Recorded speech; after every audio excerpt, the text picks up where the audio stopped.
Shalom saudara terkasih, sangat berbahagia dapat berjumpa dan bersekutu dengan Anda para pendengar. Dari mulut bayi-bayi dan anak-anak yang menyusu telah kau letakkan dasar kekuatan karena lawanmu untuk membungkamkan musuh dan pendendam. Saudaraku yang terkasih, tidak ada pribadi yang lebih layak dipuji dan disembah selain daripada Tuhan kita Yesus Kristus. Hanya Dia yang layak menerima pujian dan pengagungan kita anak-anaknya.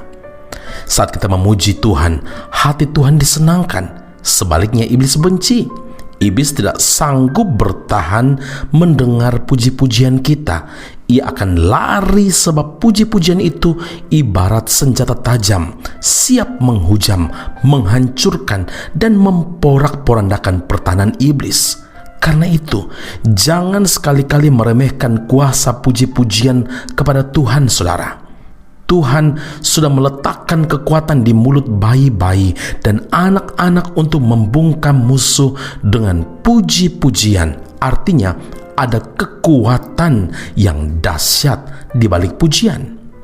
Saudara, Daud adalah manusia biasa sama seperti kita yang tidak luput dari masalah, tidak luput dari kesesakan, tekanan dan ujian. Tapi hal itu tidak membuat Daud larut dalam keputusasaan, tetapi justru ia semakin menguatkan hati, bahkan memaksa jiwanya untuk tetap memuji Tuhan. Inilah yang hendak ku ingat sementara jiwaku gundah gulana. Bagaimana aku berjalan maju dalam kepadatan manusia, mendahului mereka melangkah ke rumah Allah dengan sorak-sorai dan nyanyian syukur. Dalam keramaian orang-orang yang mengadakan perayaan, mengapa engkau tertekan, hai jiwaku, dan gelisah dalam diriku?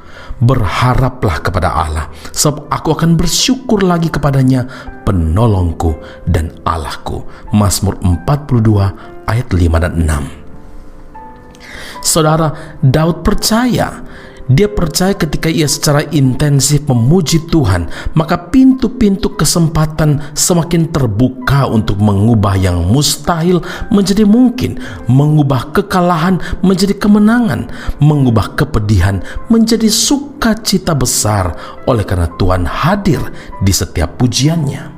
Tentu kita masih ingat dengan Paulus dan Silas yang mengalami dampak dari kuasa pujian. Saat keduanya berada dalam penjara, kira-kira tengah malam Paulus dan Silas berdoa dan menyanyikan puji-pujian kepada Allah, dan orang-orang hukuman lain mendengarkan mereka. Kisah Para Rasul 16 ayat yang ke-25. Maka terjadilah gempa bumi yang hebat, sendi-sendi penjara itu goyah sehingga semua pintu dan belenggu pun terlepas. Saudara, ingatlah, dalam situasi apapun, bahkan situasi buruk sekalipun, tetaplah perkatakan iman melalui puji-pujian bagi Allah kita, bagi Tuhan kita. Karena puji-pujian kepada Allah menghancurkan pertahanan musuh. Iblis dihancurkan, Allah ditinggikan. Amin. Mari kita berdoa. Bapa di surga, terima kasih Tuhan Yesus. Benar, Engkau berkata bahwa Engkau bertahta bersemayam di atas puji-pujian, dan kami yakin dan percaya Tuhan, ketika kami menaikkan syukur dan puji-pujian bahkan dalam keadaan yang tidak memungkinkan sekalipun, Engkau Allah yang memberikan sukacita, ketenangan, damai sejahtera. Segala sesuatu yang mustahil menjadi mungkin bagi Tuhan ketika kami menaikkan pujian kemenangan, pujian sukacita, pujian karena pertolongan demi pertolongan dari Tuhan yang selalu datang tepat waktu. Kami bersyukur dan memuliakan nama Tuhan ketika kami menyerahkan semua kehidupan kami kepada Tuhan. Kami memuji, memuliakan nama Tuhan.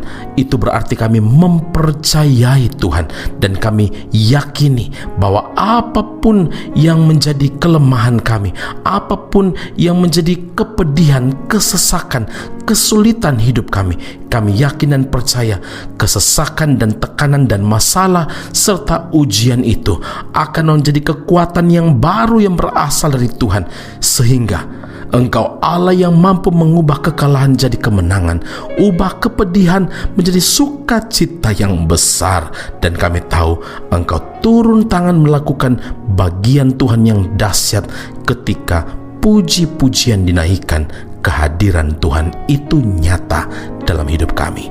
Kami memuliakan nama-Mu dan bersyukur untuk firman Allah ini materikan dalam kehidupan kami dalam Kristus Yesus Tuhan dan Juru Selamat kami yang hidup. Kami berdoa dan mengucap syukur kepada Bapa di surga. Haleluya. Amin.